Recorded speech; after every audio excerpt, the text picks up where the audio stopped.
Hello बच्चों, कैसे हैं आप लोग। क्लास 7 हिंदी में चैप्टर 4 है दानी पेड़। इस चैप्टर के हम लोग सारे क्वेश्चंस को हल करेंगे। तो सबसे पहले इस कहानी को हम लोग पहले समझ लेते हैं, काफ़ी संक्षेप में हम लोग समझेंगे। देखिए, दानी पेड़ ये एक कहानी है। तो इसमें होता ये है कि इसमें एक लड़का होता है, ठीक है। जब वो छोटा है उस पेड़ के आकर नीचे बैठता है। जब वो बड़ा हो जाता है, उसकी शादी हो जाती है, तो उसकी बहुत सारी ज़रूरतें होती, जैसे पैसे की आवश्यकता पड़ी, ठीक है। तो पैसे की आवश्यकता पड़ी तो वो पेड़ के पास बोला, तो पेड़ उसको फल दे दिया, वो बाज़ार में जाके बेच दिया, ठीक है। उसे घर की आवश्यकता थी तो पेड़ ने अपने तने काट कर उसको घर बनाने में मदद किया। पुनः उसके बाद कुछ समय बाद उसे नाव की आवश्यकता थी, ठीक है।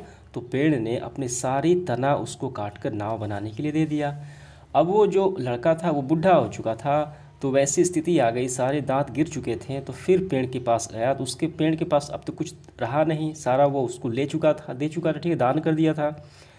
तब उसके बाद आखिरी में पेड़ ने कहा, यानी उस लड़के ने, उस बूढ़े ने कहा, बैठने के लिए जगह भी नहीं है, मुझे जगह चाहिए, थक गया हूँ। तो उस पेड़ ने कहा कि मेरे ठूठ पर बैठकर इससे बैठ गया है, शांति से बैठ लो, ठीक है। और इस तरीके से पेड़ ने अपना सारा जीवन परोपकार में दान कर दिया। वो दानी पेड़ कहलाया। समझ गए। तो आइए इसके क्वेश्चन आंसर हल करते हैं।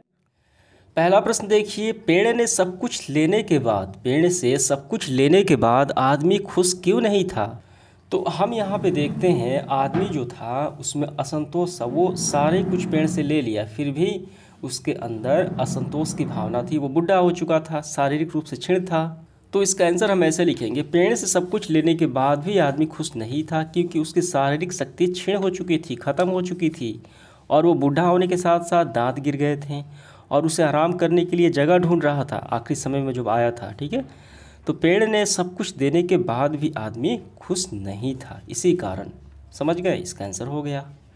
दूसरा सवाल, अपना सब कुछ देने के बाद भी पेड़ खुश क्यों था। पेड़ जो है वो सब कुछ देने के बाद भी, जब आप कहानी पढ़ेंगे, वो खुश था, ठीक है। हर एक बार देखिए, अभी खुश था, फिर अब भी खुश था, यानी जो जो चीज़ें वो दान करता था उसके बाद भी वो खुश रहता था फ्रेंड। तो इसका कारण क्या है। तो इसका कारण हम ऐसे लिखेंगे, अपना सब कुछ देने के बाद भी पेड़ खुश था, क्योंकि पेड़ स्वभावतः परोपकारी और दानी था, और अपना समस्त जीवन लोक परोपकार में लगा दिया, इसीलिए वो खुश था। समझ गए। और साथ ही साथ वो अपने दोस्त की ज़रूरतों को पूरा कर रहा था। ये लाइन आपको लिख लेनी है। इसके बाद देखिए तीसरा, पेड़ ने आदमी के बचपन से बुढ़ापे तक किन किन ज़रूरतों को पूरा किया, वो हमें बताना है। तो आपको ऐसे लिखना है, पेड़ ने आदमी की निम्नलिखित ज़रूरतों को पूरा किया। पहला ज़रूरत देखिए, उसके पास पैसे नहीं थे तो पेड़ ने उसको फल दिए, ठीक है। दूसरा है, उसके पास घर नहीं थे तो पेड़ ने उसे शाखाएँ काट कर घर का बंदोबस्त किया, ठीक है। दूसरा, अब इसके बाद तीसरा है, उस मछली पकड़ने के लिए नाव की आवश्यकता थी तो पेड़ ने अपनी तना बेचकर, तना उसको दे दिया, ठीक है, तना बेच दिया, और तो पेड़ ने उसको अपना तना दे दिया। इसके बाद बूढ़ा हो गया, बैठने के लिए जगह नहीं था तो पेड़ ने अपने ठूठ पर उसे शांति से बैठने को जगह दी। तो यही आपको लिख लेने हैं। समझ गए। इसके बाद देखिए चौथा सवाल क्या है, पेड़ को दानी क्यों कहा गया है। काफ़ी आसान सवाल है। तो इसका आंसर हम ऐसे लिखेंगे, पेड़ अपना समस्त जीवन मनुष्य के सेवा में लगा रहता है। कोई भी पेड़ हो, जैसे खाने के लिए फल देता है, स्वच्छ हवा देता है, ऑक्सीजन देता है, छांव देता है, तथा ईंधन और अन्य ज़रूरतों के लिए लकड़ी देता है। पेड़ किसी से कुछ लेता नहीं, बल्कि केवल निस्वार्थ भाव से अपना पूरा जीवन वो दान में लगा रहता है, इसीलिए उसे दानी कहा गया है। पांचवा सवाल, पांचवा देखिए, बड़ा होने पर लड़का दुखी क्यों रहने लगा। तो इसका मैं स्क्रीनशॉट लगा देता हूँ, वहीं से आपको कर लेना है, ठीक है। इसके बाद देखिए हमें भरना है, पेड़ छोटे लड़कों को था। तो यहाँ पे आपको नज़र डालना है, पेड़ जो था छोटे लड़कों को बहुत प्यारा था। आपको भरना है, बहुत प्यारा, प्यार करता था, ठीक है। ये हो गया, प्यारा था। वह पेड़ के साथ खेलता था। वो जो लड़का था वो पेड़ के साथ लुका छिपी खेलता था। आपको भरना है लुका छिपी। तो हो गया लुका छिपी। इसके बाद मुझे पैसों की, यहाँ पे क्या है, आवश्यकता है, ठीक है। ये उस व्यक्ति ने कहा, उस लड़के ने कहा पेड़ से, तो यहाँ पे होगा पैसों की आवश्यकता है, ज़रूरत है। इसके बाद कहा मैं खरीदना चाहता हूँ, तो यहाँ पे होगा मैं बहुत सी चीज़ें खरीदना चाहता हूँ, तो पेड़ ने अपना फल दे दिया। तो यहाँ पे आपको भरना है चीज़ें, वस्तुएं खरीदना चाहता हूँ, ठीक है। ये आपका पूरा हुआ। और यह परीक्षा के दृष्टिकोण से नहीं है। इसके बाद देखिए हमारा क्या है, व्याकरण है। तो हमें क्या करना है, लिंग बताते हुए वाक्य प्रयोग करना है। पहला है, देखिए यहाँ पे दिया गया है, शाखा स्त्रीलिंग है, लड़का पेड़ की शाखा पे झूलता है, ये वाक्य प्रयोग हो गया। उसी तरीके से हमें आम का बनाना है, आम पुल्लिंग है, आम मीठा है, ये बन गया। खिचड़ी स्त्रीलिंग है, खिचड़ी अच्छी बनी है, ये भी बन गया। रंग पुल्लिंग है, यह लाल रंग है, ठीक है।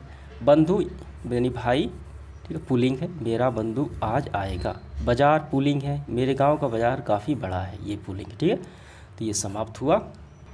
इसके बाद देखिए दूसरा हमें क्या करना है, यहाँ पे वाक्य जो है वर्तमान काल में है, हमें भूतकाल में बीते हुए समय में और भविष्य काल में बदलना है। पहला है, मुझे पैसों की ज़रूरत है, वर्तमान काल में है, तो इसी को बनाना है भूतकाल में, ठीक है। मुझे पैसों की ज़रूरत थी, बीते हुए समय में, भूतकाल में बन गया। अब इसे भविष्य काल में बनाना है, मुझे पैसों की ज़रूरत होगी, ये आपका हो गया।